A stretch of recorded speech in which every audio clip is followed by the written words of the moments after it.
Welcome to PD TV. ఈ భారతదేశంలో సార్వత్రిక ఎన్నికల ఫలితాలు వచ్చి 2 వారాలు గడిచినా కూడా ఇంకా ఈవీఎం మిషన్ల గురించి రగడ అనేది కొనసాగుతూనే ఉంది. ఓడిపోయినటువంటి ముఖ్య నేతలే ఈ విధంగా ఆరోపణలు చేస్తూ ఉండడంతో పెద్ద ఎత్తున కూడా ఇప్పుడు ప్రస్తుతం రాజకీయాల్లో ఈవీఎం మిషన్లు ఒక హాట్ టాపిక్గా మారాయి. గెలిచినటువంటి బీజేపీ పార్టీ, కేంద్రంలో అధికారంలో ఉన్నటువంటి బీజేపీ పార్టీ ఈవీఎం మిషన్ల రగడ గురించి ఎక్కడ కూడా నోరు మెదపట్లేదు. అలాగే ఎన్నికలు నిర్వహించినటువంటి కేంద్ర ఎన్నికల సంఘం కూడా వస్తున్నటువంటి ఆరోపణల గురించి ఎక్కడ కూడా ఒక సమాధానం అయితే చెప్పట్లేదు. గతంలో చాలా స్థాయిలో కూడా చాలా సందర్భాల్లో కూడా ఈ విధంగా ఈవీ మిషన్ల గురించి ఆరోపణలు వచ్చాయి కాబట్టి ఓడిపోయినటువంటి రాజకీయ నాయకులు ఈ విధంగా ఆరోపణలు చేస్తున్నారు కాబట్టి కేంద్ర ఎన్నికల సంఘం కూడా లైట్ తీసుకున్నట్లుగా కనపడుతుంది. ఇక వివిధ రాష్ట్రాల్లో ఓడిపోయినటువంటి ముఖ్య నేతలు ఎవరైతే 5 సంవత్సరాల పాటు అధికారంలో ఉండి అధికారాన్ని కోల్పోయారో ఆ నేతలే విమర్శలు చేస్తూ ఉన్నారు కాబట్టి గెలిచినటువంటి రాజకీయ పార్టీ నేతలు కూడా ఈవీఎం మిషన్ల మీద నిరాధారమైనటువంటి ఆరోపణలు చేస్తున్నారంటూ గెలిచిన పార్టీలు అయితే ఒక రకంగా అయితే సమాధానం చెప్తున్నాయి. ఇక ఎన్నికల ఫలితాలు వచ్చి 2 వారాలు ముగిసినా కూడా రాబోయేటువంటి ఎన్నికల్లో ఈవీఎం మిషన్లు వద్దు, బ్యాలెట్ పేపర్ని తీసుకురావాలంటూ కూడా ప్రతిపక్ష పార్టీలు అయితే పెద్ద ఎత్తున కూడా డిమాండ్ అయితే చేస్తున్నాయి. గతంలో ఈవీఎం మిషన్లు లేనప్పుడు బ్యాలెట్ పేపర్లోనే ఎన్నికలు జరిగాయి కాబట్టి మరొకసారి రాబోయేటువంటి ఎన్నికల్లో ఈవీఎం మిషన్లు పక్కన పెట్టేసి బ్యాలెట్ పేపర్ని తీసుకురావాలంటూ కూడా పెద్ద ఎత్తున డిమాండ్ వినిపిస్తుంది. గతంలో ఈ విధంగా ఫలితాలు వచ్చినప్పుడు, గత ఎన్నికలకు సంబంధించి ఫలితాలు వచ్చినప్పుడు ఈ విధంగా ఈవీఎం మిషన్ల గురించి పెద్ద ఎత్తున కూడా ఒక చర్చ అనేది ఎక్కడ కూడా జరగలేదు. కానీ ఈ 2024 ఎన్నికల ఫలితాలు చూసిన తర్వాతనే ఈవీఎం మిషన్ల గురించి ఓడిపోయినటువంటి రాజకీయ పార్టీలన్నీ కూడా తీవ్ర స్థాయిలో ఆరోపణలు చేస్తూ ఉంటాయి.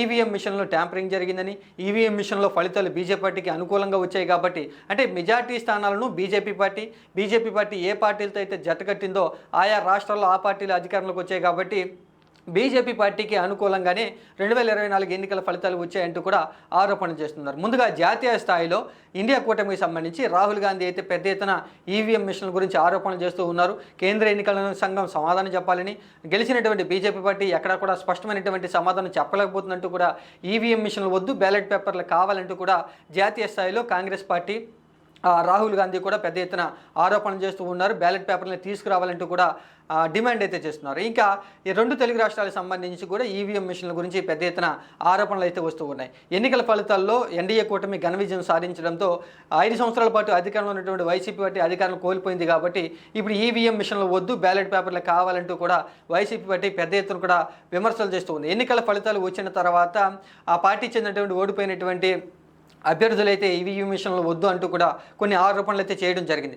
ఇక ఏపీ రాజకీయాల్లో ఆ ఆరోపణల గురించి పెద్ద ఎత్తున కూడా ఎక్కడ కూడా చర్చ జరగలేదు. కానీ అనూహ్యంగా 2 రోజుల క్రితం వైసీపీ పార్టీ అధినేత మాజీ CM YS Jaganmohan Reddy EVM మిషన్ల గురించి అనుమానాలు ఉన్నాయి, ఈవీఎం మిషన్లు వద్దు, బ్యాలెట్ పేపర్లు కావాలంటూ ఎప్పుడైతే తన అభిప్రాయాన్ని వ్యక్తం చేశారో ఏపీ రాజకీయాల్లో వైఎస్ జగన్మోహన్ రెడ్డి చేసినటువంటి వ్యాఖ్యల గురించి పెద్ద ఎత్తున కూడా ఒక చర్చ జరుగుతూ ఉంటే గెలిచినటువంటి అధికార పార్టీ నేతల నుంచి తీవ్ర స్థాయిలో విమర్శలు అయితే వస్తూ ఉన్నాయి వైఎస్ జగన్మోహన్ రెడ్డి మీద. 2019లో ఈవీఎం మిషన్లోనే వైసీపీ పార్టీ 151 సీట్లను గెలుచుకుంది. కానీ ఈసారి 11 సీట్లకే పరిమితం కావడంతో కావాలని నిరాధారమైనటువంటి ఆరోపణలు చేస్తూ ఉన్నాయి. ఓటమికి కారణాలను ఈవీఎం మిషన్ల మీద దోస్తున్నారంటూ తెలుగుదేశం పార్టీ నేతలైతే వైఎస్ జగన్మోహన్ రెడ్డి గురించి, వైసీపీ పార్టీ గురించి విమర్శలు అయితే చేస్తున్నాయి. ఇక వైఎస్ జగన్మోహన్ రెడ్డి కూడా ఈవీఎం మిషన్లు వద్దు, బ్యాలెట్ పేపర్లే కావాలి అంటూ కూడా, అంటే ఒక రాష్ట్ర మాజీ సీఎం ఈ విధంగా ఆరోపణ చేయడంతో పక్కన ఉన్నటువంటి కర్ణాటక రాష్ట్రం నుంచి కూడా ఈవీఎం మిషన్లు వద్దు, బ్యాలెట్ పేపర్లే కావాలంటూ కూడా మరొక డిమాండ్ అయితే తెర మీదకి రావడం జరిగింది. వైఎస్ జగన్మోహన్ రెడ్డి చెప్పినటువంటి మాటల తర్వాత, ఆయన వ్యాఖ్యల తర్వాత కర్ణాటక చెందినటువంటి కాంగ్రెస్ పార్టీ కీలక నేత, మంత్రి అయినటువంటి డీకే శివకుమార్ కూడా ఈవీఎం మిషన్ల గురించి అనుమానాలు అయితే వ్యక్తం చేయడం జరిగింది. ఈవీఎం మిషన్లు వద్దు, బ్యాలెట్ పేపర్లోనే ఎన్నికలు జరపాలంటూ కూడా డీకే శివకుమార్ కూడా ఒక డిమాండ్ అయితే వినిపిస్తున్నారు. కర్ణాటక రాష్ట్రంలో బీజేపీ పార్టీ అయితే అధికారంలో ఉంది. ఆ అధికారంతోనే పార్లమెంటు ఎన్నికలకు అయితే వెళ్ళడం జరిగింది. కానీ అక్కడ కర్ణాటక రాష్ట్రంలో కాంగ్రెస్ పార్టీకి ఆశించినటువంటి ఫలితాలు అయితే రాలేదు. అక్కడ బీజేపీ పార్టీ 17 పార్లమెంట్ స్థానాలు గెలుచుకోవడం, అలాగే బీజేపీ పార్టీతో జతకట్టినటువంటి జేడీఎస్ కూడా 2 పార్లమెంట్ సీట్లను అయితే గెలుచుకోవడం జరిగింది. మొత్తంగా 19 పార్లమెంట్ స్థానాలను బీజేపీ పార్టీ గెలుచుకుంటే కర్ణాటకలో అధికారంలో ఉన్నటువంటి కాంగ్రెస్ పార్టీ ఏమో 11 స్థానాలతో సరిపెట్టుకోవాల్సి వచ్చింది. ఈ ఫలితాలు చూసిన తర్వాత అనూహ్య ఫలితాలు వచ్చాయి. మేము రాష్ట్రంలో అధికారంలో ఉన్నా కూడా మాకు అనుకూలంగా ఫలితాలు రాలేదు. అక్కడ బీజేపీ పార్టీయే ఈవీఎం మిషన్లో ఏదో చేసి అక్కడ మెజార్టీ పార్లమెంట్ స్థానాలను గెలుచుకుందంటూ కూడా డీకే శివకుమార్ ఆరోపణలు చేస్తూ ఉన్నారు. అందుకు తగ్గట్టుగానే మధ్యప్రదేశ్లో వచ్చినటువంటి పార్లమెంటు ఫలితాలను కూడా ఉదాహరణకు చూపిస్తున్నారు. అక్కడ మొత్తంగా 29 పార్లమెంట్ స్థానాలు ఉంటే 29 పార్లమెంట్ స్థానాలు కూడా బీజేపీ పార్టీ గెలుచుకోవడంతో ఈవీఎం మిషన్ల ట్యాంపరింగ్ జరిగిందంటూ కూడా కాంగ్రెస్ పార్టీ ముఖ్య నేత కర్ణాటక డీకే శివకుమార్ అయితే పెద్ద ఎత్తున కూడా ఆరోపణలు చేస్తూ ఉన్నారు. మధ్యప్రదేశ్, కర్ణాటక ఈ రెండు ఫలితాలను ఉదాహరణగా చూపిస్తూ ఈవీఎం మిషన్లు వద్దు, బ్యాలెట్ పేపర్లు కావాలి, రాబోయేటువంటి ఎన్నికలకు సంబంధించి ఈవీఎం మిషన్లు పక్కన పెట్టేసి బ్యాలెట్ పేపర్లోనే ఎన్నికలు నిర్వహించాలంటూ కూడా కర్ణాటక రాష్ట్రం నుంచి కాంగ్రెస్ పార్టీ నుంచి డీకే శివకుమార్ అయితే తన అభిప్రాయాన్ని వ్యక్తం చేయడం జరిగింది. ఇక ఏపీకి సంబంధించి కూడా మాజీ సీఎం వైఎస్ జగన్మోహన్ రెడ్డి కూడా బ్యాలెట్ పేపర్లే కావాలని చెప్తూ ఉన్నారు. జాతీయ స్థాయిలో రాహుల్ గాంధీ కూడా బ్యాలెట్ పేపర్లే కావాలని డిమాండ్ చేస్తూ ఉన్నారు. ఇక తెలంగాణకి సంబంధించి మరో పొరుగునటువంటి తెలుగు రాష్ట్రం కర్ణాటకకి సంబంధించి కూడా కాంగ్రెస్ నేత అయినటువంటి అద్దంకి దయాకర్ కూడా ఈవీఎం మిషన్ల గురించి అనుమానాలు వ్యక్తం చేస్తూ బ్యాలెట్ పేపర్లే కావాలంటూ కూడా డిమాండ్ అయితే వినిపిస్తున్నారు. మొత్తం కనుక చేసుకుంటే 2024 ఎన్నికల ఫలితాల్లో దక్షిణాది రాష్ట్రాల నుంచే ఈవీఎం మిషన్లు వద్దు, బ్యాలెట్ పేపర్లే కావాలంటూ కూడా పెద్ద ఎత్తున డిమాండ్ వినిపిస్తుంది.